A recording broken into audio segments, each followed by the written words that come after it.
नमस्कार मित्रों, शेर की मौसी बिल्ली चैनल में आपका एक बार फिर से स्वागत है। चैनल पर पहली बार आए तो आपसे विनती है चैनल को सब्सक्राइब अवश्य करें, जिससे भविष्य में और भी आपको काम की जानकारी मिलती रहे और आज की जानकारी काम की लगे तो चैनल को एक लाइक अवश्य करें और जानकारी को शेयर अवश्य करें कि दूसरों को भी फ़ायदा हो सके। आज मैं आपको प्राइवेट सेक्टर की एक ऐसी दिग्गज बैंक के बारे में बताना चाहूँगा जिसका वर्तमान भाव अभी 1726 रुपये 20 पैसे कुछ चल रहा है। लेकिन उससे पहले मैं आपको मार्केट में चल रहे उथल पुथल और जो ये फ्लक्चुएशन है उसके बारे में बताना चाहूँगा कि कृपया करके ट्रेडिंग से दूर रहें। ट्रेडिंग में सेबी की एक रिपोर्ट के अनुसार 93% लोगों को लॉस होता है, क्योंकि दिन भर में इतना फ्लक्चुएशन बाज़ार ऊपर नीचे होता है कि ट्रेडर अपने भाव से निकल नहीं पाते हैं और फंस जाते हैं और दिन भर फील्डिंग करने के बाद शाम को लॉस करके ही घर जाते हैं। तो मेरी आपसे यही विनती है कि ट्रेडिंग से दूर रहें। कृपया करके इन्वेस्टमेंट में ध्यान दें। इन्वेस्टमेंट में वन टाइम आपने इन्वेस्ट किया तो 6 महीने साल भर का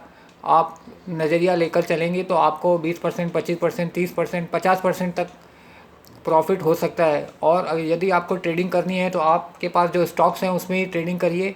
जो आपके पास स्टॉक है उसको बेचिए 2-3 बार सेम डे। तो अगर आपका नंबर आ जाता है कि नीचे में मिलता है तो आपको फ़ायदा हो सकता है, लेकिन सेम डे ट्रेडिंग में आपके हिसाब से भाव आना बहुत मुश्किल होता है, क्योंकि मार्केट में इतना फ्लक्चुएशन है कि मार्केट 15-20% ऊपर नीचे आराम से हो जाता है। आपके पास अपना स्टॉक है, आप उसको बेच के 2-3 दिन बाद नीचे कवर कर सकते हैं, लेकिन सेम डे करना बहुत अभी कठिन हो गया है। तो मेरी आपसे विनती है कि ट्रेडिंग से दूर ही रहें। चलिए, ये तो हो गई जानकारी। अब मैं आपको भारत की एक दिग्गज बैंक HDFC बैंक के बारे में बताना चाहूँगा, जिसका अभी करंट भाव 1726 रुपये 20 पैसे चल रहा है। इसका EPS 89 रुपये 60 पैसे है, 89.60। और इसका PE जो है 19.27 19.27 है। मार्केट कैप इसका 13,13,314 करोड़ रुपये है, यानी 13,13,314। इसका बुक वैल्यू 613.98 यानी 613.98 है। प्राइस टू बुक वैल्यू 2.82 है। और हाई इसका साल का 1794 1794 क्या है। इसका लो साल का 1363.5 है, यानी 1363.55 गया है। डिविडेंड यील्ड 1.13 है।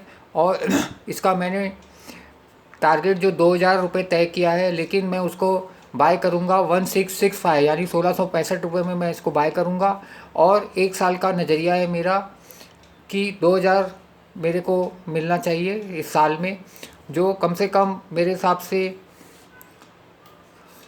25% होता है इसका।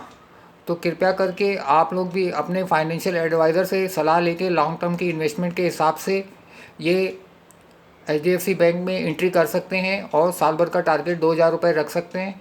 इस HDFC बैंक ने जून 24 में 16,474.85 करोड़ रुपए कमाए थे और जून 23 में 12,370.38 करोड़ रुपए कमाए थे। तो इसमें आप फाइनेंशियल अपने एडवाइज़र से सलाह लेकर के इसमें एंट्री कर सकते हैं। साल भर के नज़रिए से आपको कम से कम 20 से 25% रिटर्न आराम से मिल जाएगा। और मेरी आपसे विनती यही है कि ट्रेडिंग से दूर रहें और अपना धन सुरक्षित रखें। और यदि ये जानकारी काम की लगी हो तो चैनल को एक लाइक अवश्य करें और शेयर भी करें, जो दूसरे लोगों को फ़ायदा पहुँचे, क्योंकि 100 में से 93 लोग सेबी की रिपोर्ट के अनुसार ट्रेडिंग में लॉस कर रहे हैं। तो किसी का लॉस बाज़ार में होना, क्योंकि हर आदमी रोज़ कमाना चाहता है, लेकिन रोज़ कमाना बहुत मुश्किल होता है ये मार्केट में, क्योंकि इतना फ्लक्चुएशन होता है बाज़ार में, तो सब ट्रेडर फंस जाते हैं। तो मेरी आपसे यही विनती है कि सबको यही सलाह दें कि ट्रेडिंग से दूर रहें और इन्वेस्टमेंट में ध्यान दें। इन्वेस्टमेंट में 1 लाख का साल में 25,000 30,000 बढ़ ही जाता है, और ट्रेडिंग में आप 1 लाख का एक दिन में क्या 1 घंटे में भी पूरा कर सकते हैं। चलिए, धन्यवाद बहुत बहुत आपका।